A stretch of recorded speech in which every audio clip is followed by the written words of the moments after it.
Song for the Imps. How about a song for the Imps? There we go then.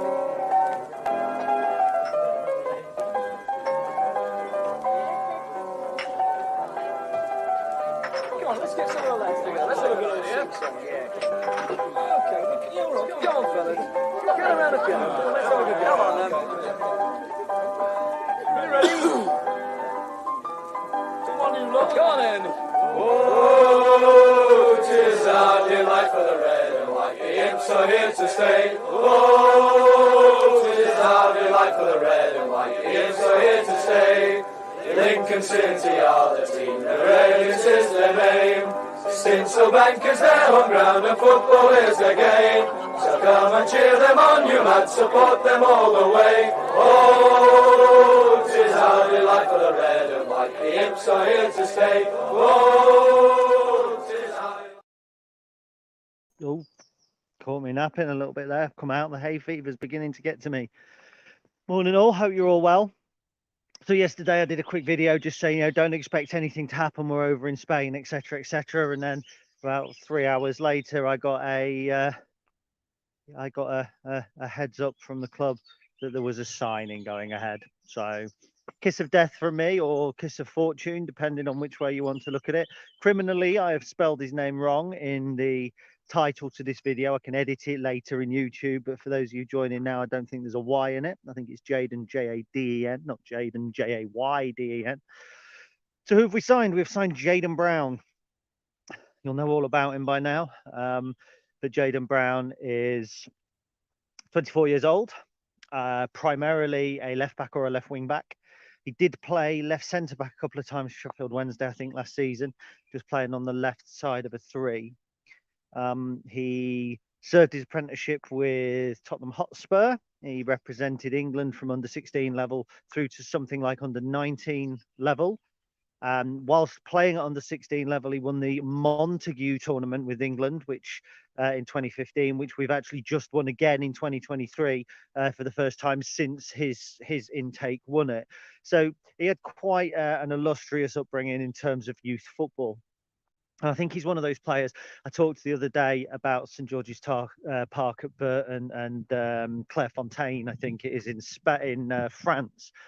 And he's one of these younger players that's kind of come through that process. And rather than making the top flight, rather than making the England international setup, he's becoming a kind of a footballer that plays at a slightly lower level. Whilst at Spurs, he had a loan spell with Exeter City and didn't make an appearance. Can't read too much into that. TJ Omer had a spell with us and didn't make an appearance. There's often a desire to get some of these younger players out just for the experience of being round a senior team. So he didn't play for Exeter City. That was 2018-19 when he was on loan there, which was our title-winning season. He went back then to Spurs and left on a free transfer where he joined Huddersfield Town for the 2019-20 season. So he was at Huddersfield Town when Danny and Nicky Cowley were there. And he was at Huddersfield Town for the season after that as well. He was signed by them as they dropped out of the as they were in the Premier League, but he played for them once they dropped out of the Premier League. He made, and I do know this because I have made some notes because I do remember words and not numbers, but he played 31 games in total for Huddersfield, 28 in the Championship, and that was across a 2-year spell. At the conclusion of his time with Huddersfield Town, he then moved to Sheffield Wednesday, who had just dropped into our division at that stage. And over his time with Sheffield Wednesday, in total, he's made 32 appearances. 20, I believe, were in League One. Last season, I think he just started 6 league games for them in League One. He was released by them at the end of the season, having played in the rather famous 5-1 victory against Peterborough, and he scored for them against Peterborough in the normal season as well. So that's Jaden Brown. The first obvious question marks I think that people had that I had seen, or certainly raised, a couple of people raised with me on DM, was he didn't play a lot for Sheffield Wednesday last season. There has been this kind of, he helped them to promotion, but he played a handful of games in reality in the division last season. Certainly started very few. Kept out of the side predominantly by Reece James and Marvin Johnson. I believe suffered a little bit with niggling injuries. I had a Sheffield Wednesday fan come on briefly just to chat to me off air, who said the first season that Jaden Brown signed, he did not look like he was going to make the grade at Sheffield Wednesday. There was his exact words were he just looked a little bit off the pace, a little bit kind of away from where he needed to be. I'm thinking a Tashan Oakley-Booth style player. Last season, he didn't get as many opportunities, but he certainly won the hearts and minds of many of the supporters. And there was lots of positive comments on the post that said he was leaving Sheffield Wednesday, about he would be a loss, he'd be a great squad player. When he'd come in, he'd never let them down. And the word that really stuck out to me from the Wednesday fan I spoke to was honest. That this season he was a good, honest footballer. Wasn't described as spectacular, but let's face it, if the player's been spectacular at a team that's got 96 points in League One, he ain't leaving on a free transfer and coming to Lincoln City. But if he's honest, there's something there to work with. If he's a footballer that they feel didn't let the club down whenever he played, I think that there's real value there as well. I always try not to get too carried away or too despondent with signings. We've made 4 permanent signings so far this summer. Not all of them are going to be hits, but some of them are. What's the likelihood of Jaden Brown being one of the hits? Well, first of all, I would like to think that there is more likelihood of it than perhaps 1 or 2 of the others that have come in. Why? Because he's going to make a key position his own. So the expectation is that Jaden Brown is going to be playing left wing back for us next season. He's our player. Mark Kennedy said at the end of last season, we want to rely on our players. The big names that are kind of coming in, or the signings that there's a little bit of fanfare around there are players. Everybody that we've got at the moment belongs to us. I think Mark Kennedy wants to start in 11 that are our players, and then we can pepper it with loans. We can, dip in and out. We can make various kind of additions to the squad. We can add even more garnish, but predominantly, he wants players that are our own. So Jaden Brown's going to be playing, in my opinion, as our starting left wing back. That gives him a real advantage over, let's say, Rico Hackett. Because for Rico, he's going to be competing up top with a range of players. Danny Mandrew, Dylan Duffy. There's Ben House playing up there if he wants to play centrally. We've got Jovan. We've got Freddie Draper come back. I know they're central, but again, you can reconfigure that in any number of ways. So if you're one of the attacking players, guaranteed game time might be hard to come by. Ted Bishop plays left wing, for instance, at times. So it could be a challenge. If you're Jaden Brown and you've come in as the starting wing back, and we're saying, and I'm not saying this is the case, but we're saying, well, Sean Rowan can then cover if he's injured, the likelihood is slight dip in form, he continues to play until we get adequate backup. So I think that in terms of success, if he is honest, if he is an honest footballer, as people say, if he's got the talent, which, let's face it, you don't play for England under 16 through to under 19 or whatever. You don't come through a Premier League academy. You don't make 28 championship appearances. If you haven't got a bit about you, you've got to have a certain level of ability and skill to make those appearances. He's not stepping up like Alistair Smith. Alistair Smith is stepping up into a division he hasn't previously played at. There's no serious question marks over his ability to do that. But at the same time, it's slightly uncharted territory. It's uncharted territory for Jaden Brown in that he should be playing 30, 40 games a season for us. But it's not uncharted territory in that he's already played League One football for a team that were promoted last season, albeit as a bit part player. So I think if you take those elements, it adds up to him actually being one of the players that are more likely to go on and be a success. It also got me thinking a little bit about another Brown.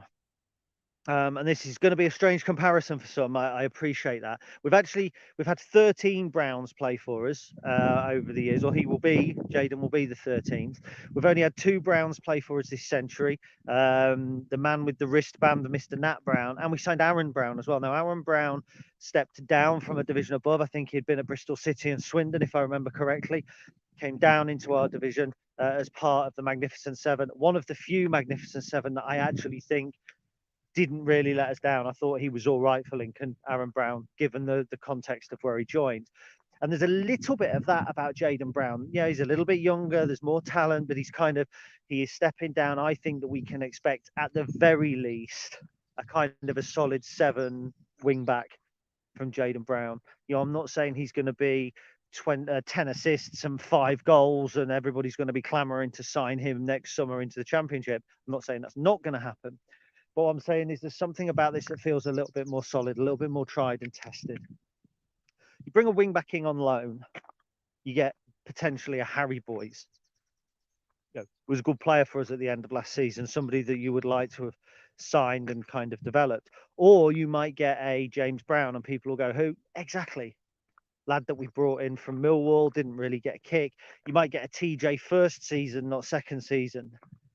So it's a little bit of a risk. You bring a player in like Jaden Brown, okay, he hasn't got 200 career appearances behind him at 24, but he has played the game to a half decent level. He has got a level of ability. There's an element of proven about him. Now, I hate the words proven goal scorer. You know that. Anyone that listens to me regularly knows that there's no such thing as a proven goal scorer. But you can have a player come in with a track record of scoring goals. That's different.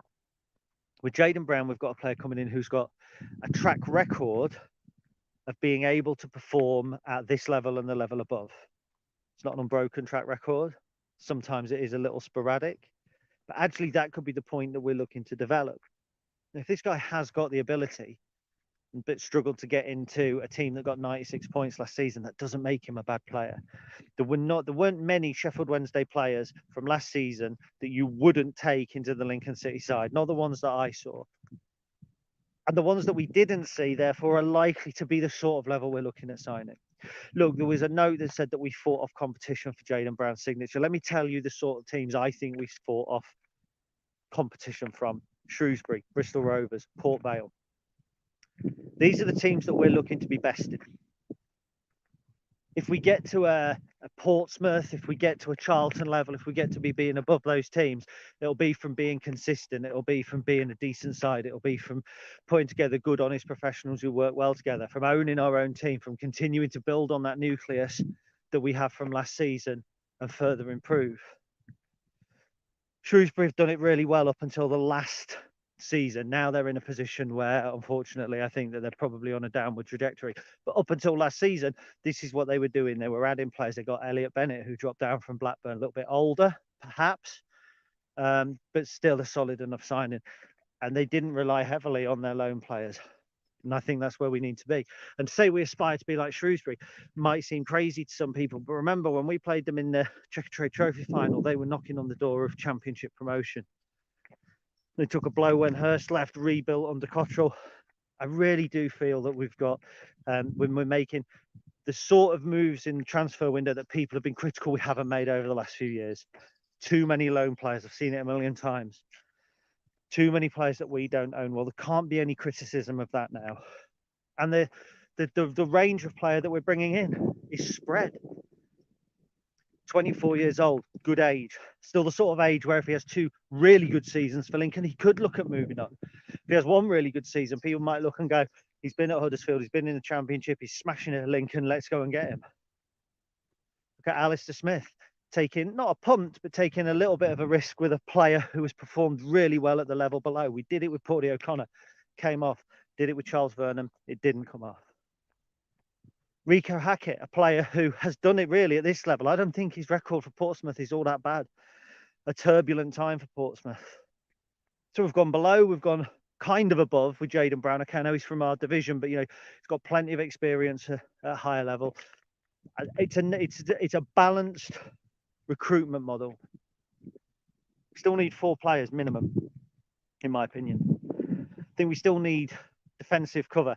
If we're going into the season assuming that Sean Rowan, Adam Jackson, Porty O'Connor and TJ Omer are going to be three from that will start most of our games.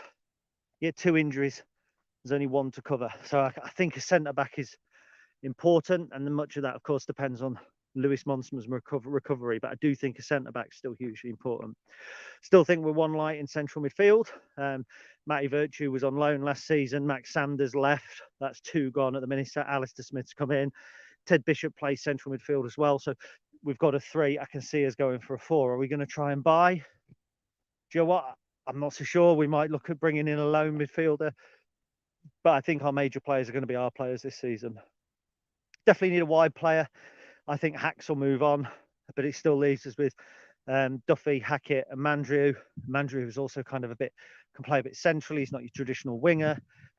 I can see that probably being a loan. But again, it wouldn't entirely surprise me if we don't go and sign Midish Depot. It absolutely wouldn't. Really like that lad. And then up top, 95%, 90% loan. And I think there's a 10% chance we go for a permanent striker. And as I've said before, I think that there's one player, one striker that we go for on a permanent. And if we don't get him, I think it's potentially a loan after that. And that's Tyler Walker. So I think that's then our transfer strategy. And then I think Mark Kennedy and the recruitment team stand back, look at the first 2 or 3 weeks, take into account pre-season, and then if we need to go again when the transfer window looks at closing, I think that we can be a little bit more creative in terms of our loan players. The 2 big loan players for me last season, one that failed, one that did not, were Virtue and Diamond, and they both signed, I think, in the week, I don't know what that is, in the week before the transfer window closed. I think that's important, and I think if we go into our first game and we feel 95% complete, that will be a huge step up from last season where we went into our first game and we still felt 65-70% complete. We're in a better position now than we were last season. We've got all of our relatively major business done, bar a centre forward, before a ball has been kicked in pre-season. The centre-back that we're talking of bringing in, is it a starting centre-back? Doesn't have to be. You expect that it's somebody who will be challenging for a first-team place, but the fact is we could kick off tomorrow with the centre-backs we've got and we'd have an adequate team. We've got full-backs, I think, who could start tomorrow, Lasse Sorensen and now Jaden Brown. We've got a central midfield that could start tomorrow. We have got an attack that could start tomorrow. The players that we're bringing in are going to lift the bar. They're going to raise the quality. They're going to hopefully add competition. But our first ball's kicked on Friday and we've already got a team that, if it was the first fixture in the league on Friday, I think that we would have a competitive team that could finish well away from the bottom 4. That's my prediction already. There's a lot of teams haven't got that. Some teams haven't even got their manager sorted yet for the coming season. There's just something that feels settled about this. And to a degree, it's one of the first times that we've had this, I think, since, I don't know, I mean, coming back into the league, we needed to kind of up the quality, but we had a decent nucleus in the summer of 2017, probably coming on the back of the Checkatrade Trophy win. We were relatively settled going into our title winning season, but from there on, I'm not so sure. I think, we've had some uncertain pre-seasons.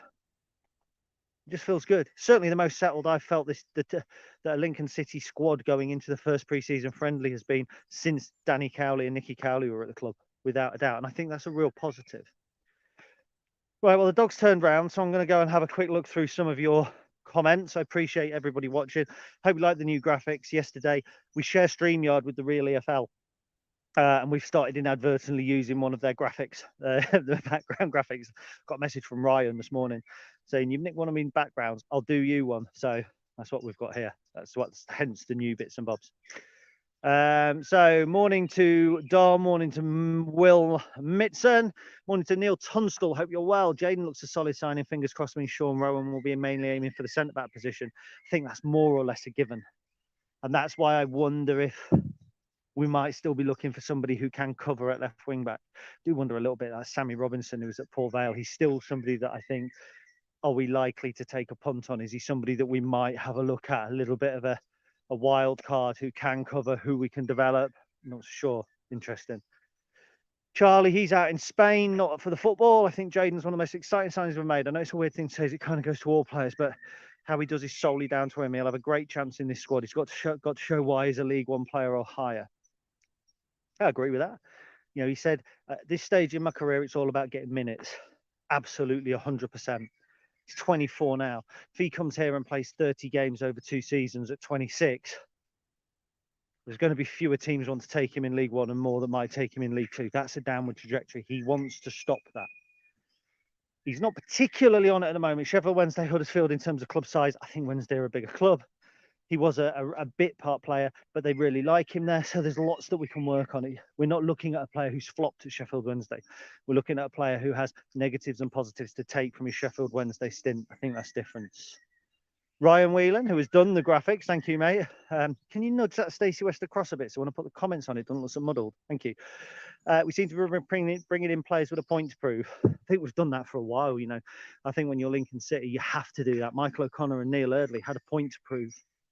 They came in and proved it here.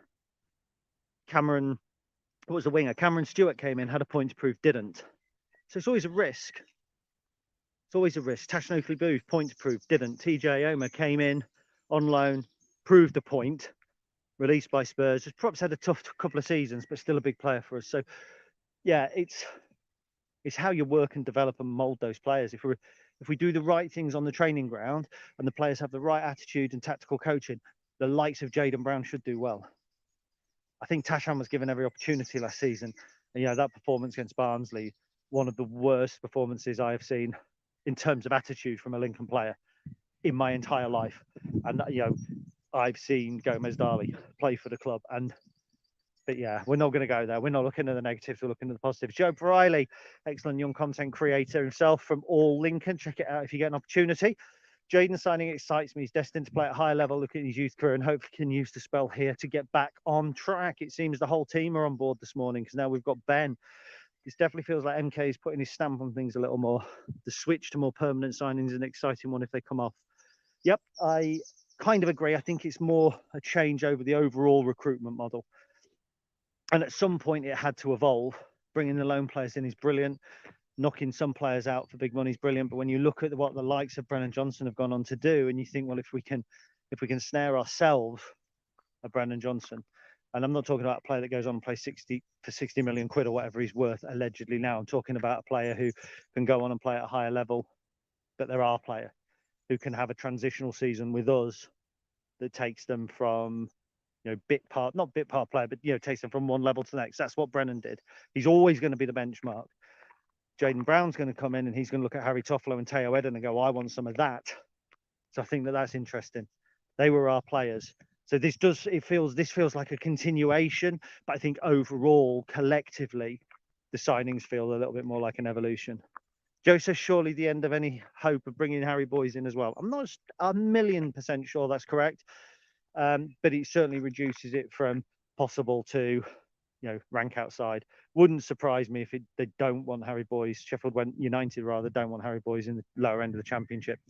You know, and if a team comes in, obviously not Wednesday because he wouldn't go there, but if a team comes in and wants to take him on in the Championship, Rotherham, for instance, you'd send him there all day long because, you know, he'd get game time. If Cohen Bramwell can go to Rotherham and have a decent season in the Championship, I'm hella sure that Harry Boyes could do the same thing. 1 second, I've just got to cross a road here with the dog. Yep, go on then, boy. He just waits and looks. Am I surprised Sean Rowan stayed? Yeah, I am a little bit. Regan, morning, pal. Yeah, a little bit surprised that Sean Rowan stayed. Not in a bad way. It was a win-win situation. I was messaging Andy Pearson the other day a little bit. Name drop. And I said to him it was win-win for me with Sean Rowan, because if he went, we get six-figure sum, and we get the credit for developing a young Irish player and going on to have a decent career and all that sort of stuff. Stays, and we get a good, solid first-team player who I think is only going to get better, who's 20 years old. Signing for 2 years, and we've ultra protected ourselves as well, because all of a sudden you've got a young player, 20 years old. When he's 22, we offer him another deal. He turns it down because he wants to move on. He's got another 2 years of tribunal value behind him. I thought that he was going to go, and he hasn't. So I think that that's a huge, huge bonus. Donald says, how likely would you say Walker is? I could give you a percentage. It would mean zero because I don't know anything about the club's transfer policy.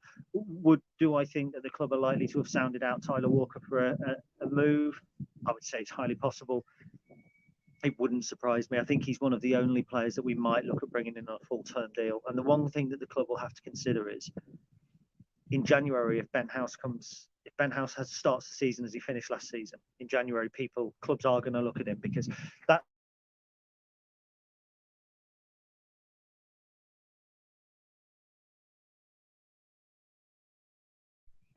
Oh, sorry about that. In summer, you might get a Championship team keen on kind of having loan players and that sort of thing. they want proven players more in January. You know, you want instant impact. So if he does well, he's likely to move on. If that's the case, what do we then have to cover? The club are going to be thinking, well, if we have a Tyler Walker and he's played 10, 15 games and got 5 goals.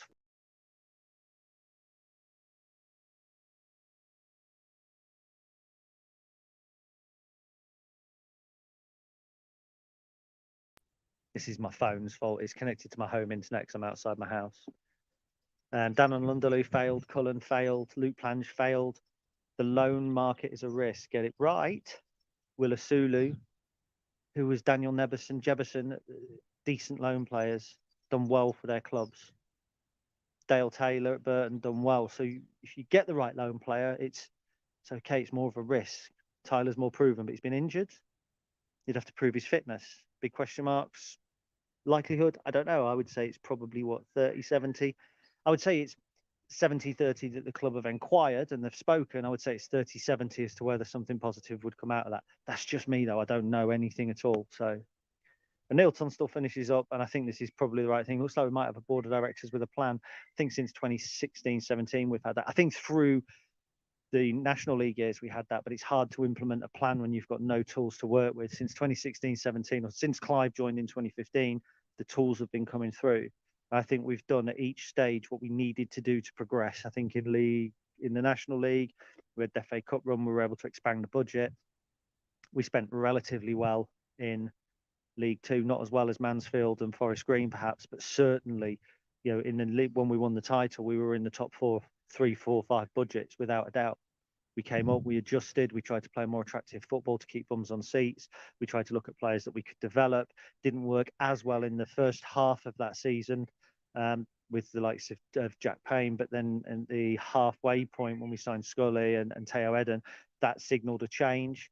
We don't seem to have gone for as many of those young, unproven kind of, you know, end of pathway players anymore. I don't know whether that's because the transfer market changed, but we've evolved again, I think, and that's where we are now. I think this summer is another evolution on last summer and the summer before, and we've learned every summer as well. 2 summers ago, you know, when Lass came in, decent signing. Hacks came in, not so good. Chris Maguire, terrible when they came in. I think we learned a lot that summer about waiting, about trying to pick up these end of pathway players, about trying to pick up the A-star loans.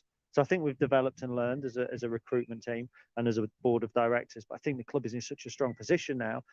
Here we are talking about signing players who have played for England and youth. Almost every time we sign a player, we're talking about them playing the youth international, having international aspirations, as in Lucas Jensen or Rico Hackett, okay, playing in for St. Lucia, but he's still internationally recognised. You know, and we're picking players from divisions below now as well, which we've done with relative success. When you look at the likes of Ben House, when you look at the likes of Paddy O'Connor, I think the board of directors have always known what they're doing. They just haven't always been able to implement that. And I'd say that started probably when Bob came on board. Certainly after we'd gone down, I think the board of directors have had a plan. You know, it might have just been get through to the next day when they first came on board in 2011, when that kind of group of directors was working with the club. It was get through the next week, the next month. Now I think we've got something that looks a long way forward. And when you look at the journey, you know, Clive hasn't been with the club 10 years yet, and the journey that we've been on and the strength the club's in is reflected in things like signings and reflected in the things like engagement with, you know, with you guys and stuff like that. So I think it's interesting. Look, I've got to go. I'm at home now. I've got some actual work to do. I just thought I'd do a little chat. It's been a pleasure talking to you all. Thank you for watching. I'll be putting this video, I'll be leaving it on YouTube. I take them all off social media now when I finish, but they'll be on the YouTube channel. The audio will be available on the Patreon. Thank you to the new patrons that I've had on the back of that. It's £2.50 a month. Really helps the site. Helps me keep the wolves from the door and keep doing the things like Y Scout and stuff like that to give you more in-depth kind of understanding of our players and our squad. So thank you. And look, have a great day. Up the Imps.